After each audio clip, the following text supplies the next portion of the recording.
All right, our next step is going to be to put the earth in between all of those roots. And so I'm going to pull out our painting.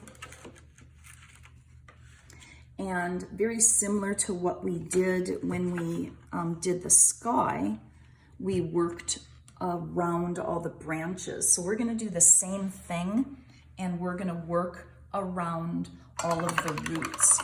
And I have some dirty water, and I'm actually appreciating right now the dirty water, because I'm going to go in and I'm going to be able to see a little bit better where my water is.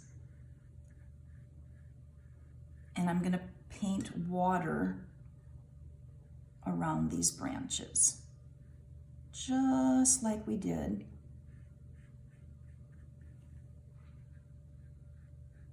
above with the tree when we were painting the sky.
And if you notice any areas that are getting dry, you can go back and just dot in some water or drag it from an area that is more saturated to fill the drier areas.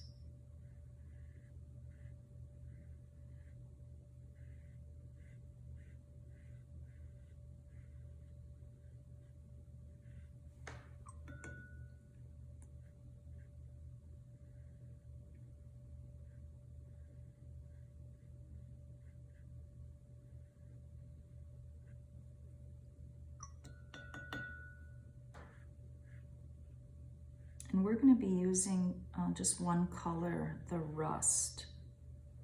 And I apologize, I should have had you make sure that that's out before I started putting the water down.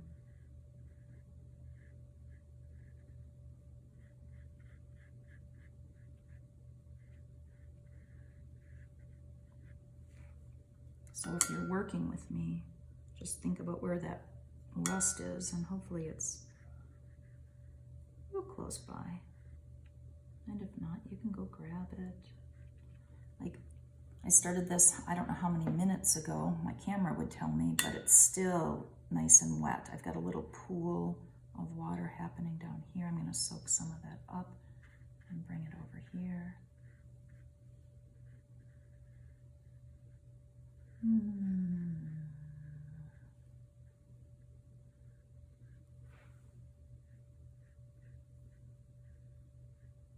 I hope you're finding that painting is peaceful for you.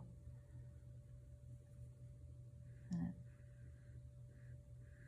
gives you a place to focus your energy, that an attention that feels inspiring and nourishing to you. Creativity is, and the arts are such a beautiful way to connect with an intelligence that resides through out all creation. All right.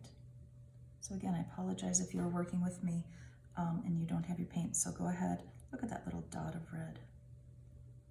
That's fun. Just work it in there. It's totally fun. Wow. Yeah. In fact, I even have some, I might even work in some red. I have some leftover red that I might activate just because I'm feeling inspired.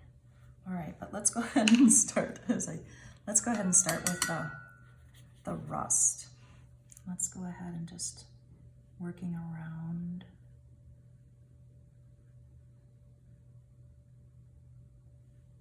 You're also going to have the option to put a little bit of salt on this if you want to, just a little bit.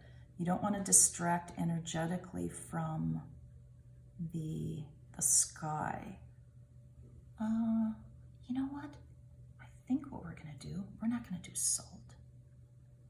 After I get picking up a little, we're going to go in here and create some little pattern, like without using salt, letting it sort of blend together, because we're trying to create earth, and earth has rocks and worms, minerals, soil.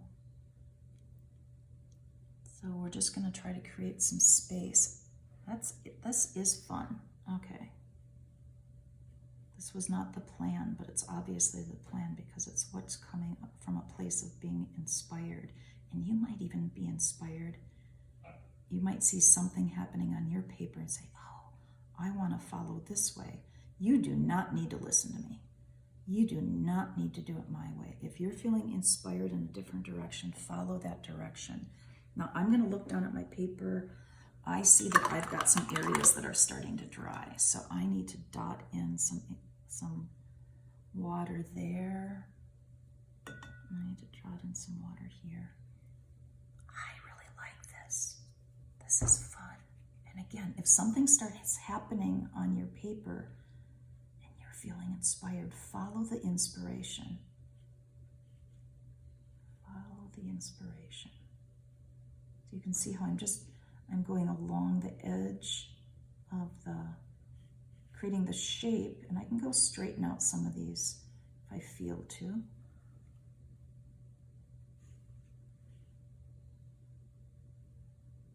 Yeah, let me start doing some of these and see what happens.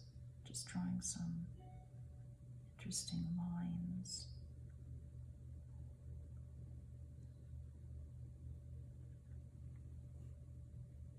If I have too much water or too much paint, I might not be getting this technique. So it's you can see that I'm not going back in and dipping much at all. Beautiful. Try to, different techniques on this.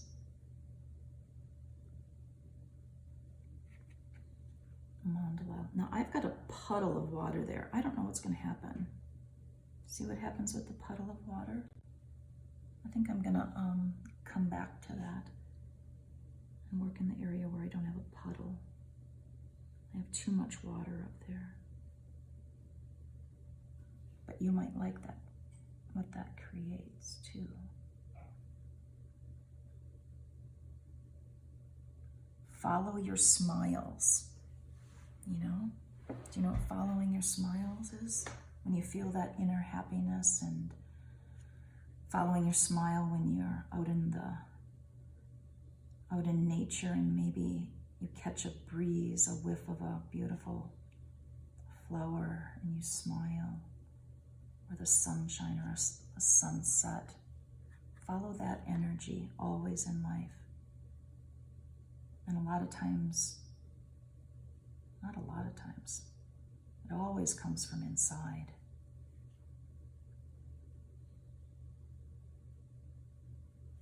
A connection with nature, a connection with nature as another human being that just makes you smile. It makes you feel whole and connected. All right.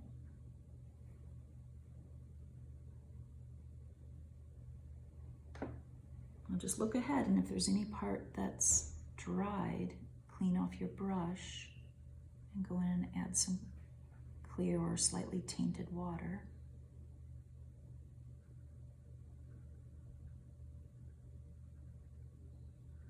I'm so having so much fun with you guys.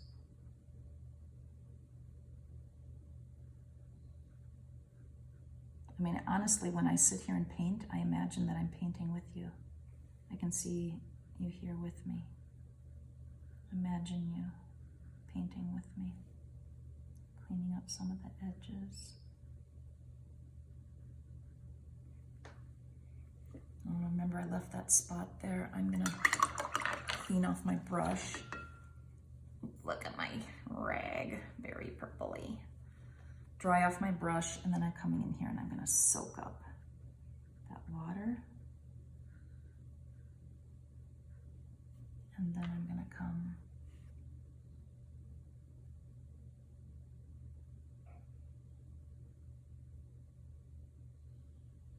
and dot some in.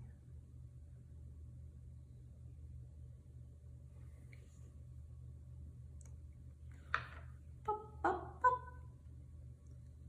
And remember I pulled that red out before because I was inspired by it?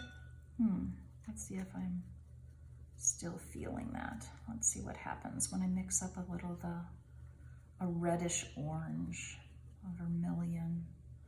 What happens when I want to dot some of that in there? I think I do. Going back into some of the wet areas. It's going to add a little bit of dimension. And you know what else it's going to do? It's going to help connect the whole painting together because we have red out here. By adding a little bit of vermilion up in here will just help the whole drawing pull together because we're seeing the same colors repeating themselves. Now I'm going to avoid going into the white areas because I'm really enjoying seeing that white. But even if that white went away, you might say, I don't know why she's doing that. I don't care for that. You do not have to do this. This is something that was inspiring me, and something different might even inspire you. And then I'm feeling like up in here wants a little bit more of something. Maybe even a little bit of brown up in here. All right, I don't want to overwork it at all. Watercolor is something that's like, do it, step away, because there's going to be movement that happens with the water and the pigments. And so you do your magic, and then the elements of nature, earth, which is the pigment, and water, then does its thing. So let's let this dry, and then we get to move on to the tree. Okay, I just wanted to share something with you that if you touch your paper very, very lightly to say, is it dry? If it's still damp, it's gonna feel cool. And if I come over here, the temperature is totally different than here. So I still have damp paper here. Now the reason I wanted to share that is because I want to show you a technique. I dropped a drop of paint here. Now I could leave it there, but I wanted to show you how to get rid of that. But I can't show you how to get rid of it until my paper is not cool here. So until when I have the same temperature here as here, then I can do that. So it looks dry. In fact, I can even move my hand all over it. It's dry, but it's not dry enough. It's still cool, which means there's water absorbed in the paper, which means if I go after that little dot to show you how to get rid of it, it's gonna bleed out because there's water still in the fibers. So still waiting for this to dry, and I'm gonna come back and show you something else. How to get rid of that little dot.